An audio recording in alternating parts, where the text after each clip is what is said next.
Hi everyone, it's Molly. Thank you so much for being here. I'm going to be doing a painting tonight for a lovely lady named Stacey. I'm going to be doing it in all pinks with a little bit of silver and gray, and it's a very special painting for her. It means a lot to her, which also makes me nervous to try to make something that has just as much meaning. So that's what I'm gonna try tonight.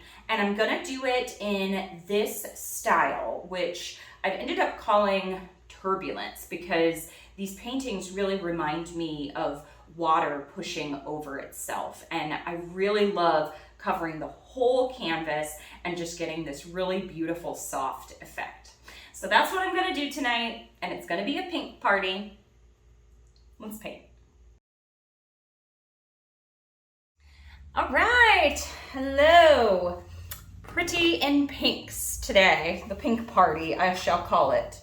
I am doing this commission for Stacey. So I did a while back the Painting Places series, and that is the design that I'm gonna do tonight. So I am going to pour all the paints all over the canvas and then blow them in different directions. Now, because it's pinks, I am a little bit worried that it will just come out pink and I won't have a lot of definition.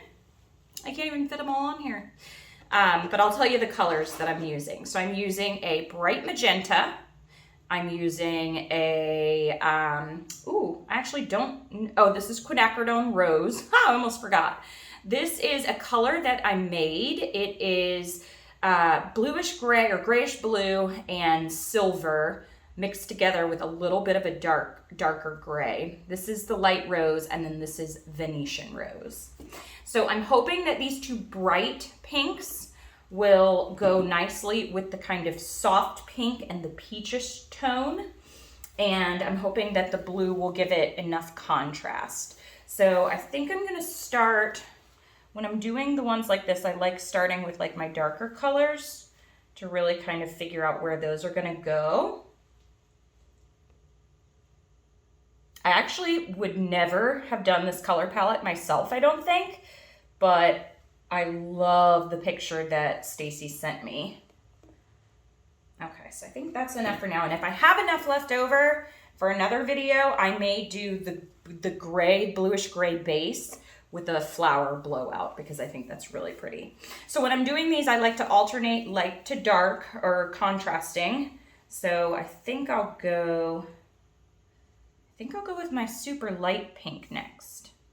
So I cover the canvas for part of it, but then I also try to overlap the colors some so that when I blow them, I get some reactions.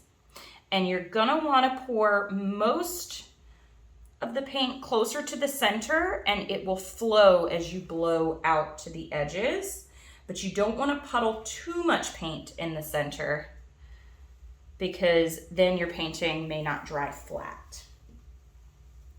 Okay, so I've got those two pinks together. Those are very pretty. I think I'm gonna come in, I don't know, maybe I'll come in with maybe I'll come in with this color next. Oh, I hope this doesn't mess this up.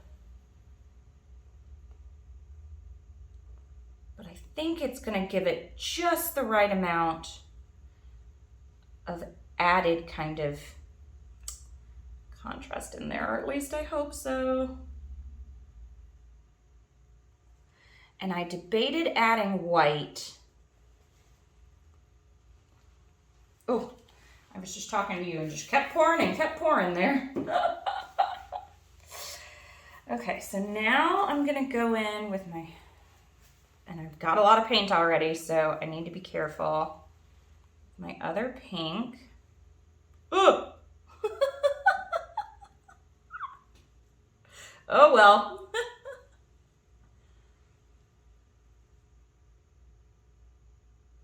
Very lightly drizzling that pink on there. And I'm gonna scrape my table and I'll have a really pretty pink. So yeah, I debated going in with some white as well, and I think I might, so I will have to mix some up. All right, oh, this has got a lot of air bubbles. Hadn't done that in a while. All right. See, this is what I'm talking about already. I have a lot of paint in the middle. I'm gonna have to blow that off because I was talking to you and just kept pouring. But I wanna make sure that I have enough of this color. So it doesn't look like much right now, but it's gonna be amazing.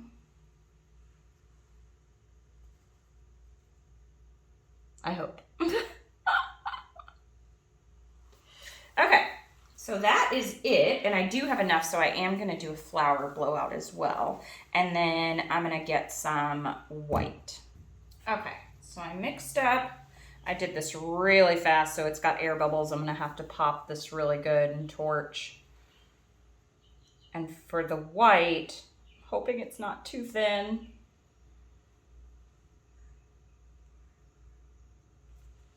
Okay. All right, so let me pop all the air bubbles.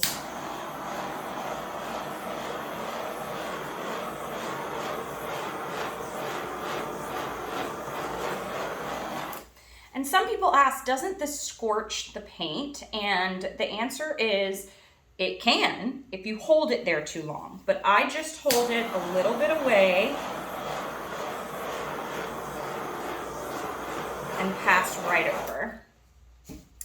Okay, so I am going to blow this out. Now what I'm gonna do, I'm gonna start in the center and start blowing towards the edges, and every so often I'm going to blow back in the other direction. So I'm not gonna have it be symmetrical.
It's much harder to do this on a small canvas. So if anyone's trying on anything smaller than a 20 by 20, it is difficult because you have to have enough room to blow back and forth.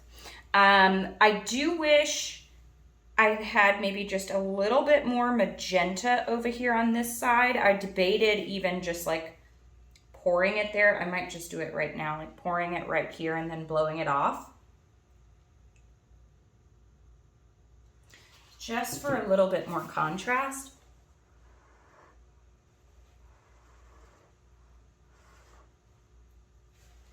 And then just dragging it on through in here. I know it seems like such a small thing, but it really does help balance the painting out. And I think I may do it right here as well.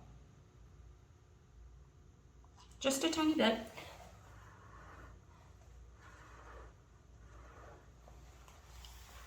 Yes. Yes, yes. Okay, so I'm gonna torch it and some more kind of, you know, cells will come up and I'll pop the air bubbles. And then when this dries, this, I guess, really, as I was blowing it out, I was thinking about it, and I guess I'm gonna call this series that I've been doing Turbulence, because that's what it reminds me of. But I'm gonna give this a good torch, and then I think when it dries, the colors are gonna dry a little bit darker, the magenta is gonna dry darker, and the silver is gonna really pop through. So stay tuned. I'm going to torch this, and then I'll show you it wet, and then I'll show you it dry. So it is very pink, and but it's not like just one solid color pink. So I'll take you in. I really like actually how soft this one is.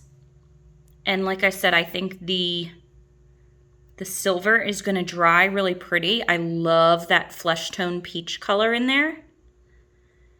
And this one's gonna have so many intricate lines and details. And then I added the magenta on that side right there and then over there. And it just, I think it's gonna dry well. Pleasing to the eye. All right, I'll show you what it looks like dry. I was trying to decide which way I like it best, and I think I like it this way. The silver, it dried and it shines really beautifully. There are so many details that are in here, and it is really chaotic, but at the same time, it's very soothing to me. It's very soft, and I really like the contrast of the dark magenta. So I was hoping when I made it that it would dry this deep dark color, and it did. And it adds just the perfect pop to this. And I was worried that that gray would be like really muddy, but it's not. I think it's just perfect. It's got like a hint of a purplish tone to it. I am really, really happy about this piece. Stacey, you are a wonderful person, and I really hope that you love this painting, and I appreciate you so much. All right, thank you everyone so much for watching. Hope you enjoyed the video. Happy painting. Bye.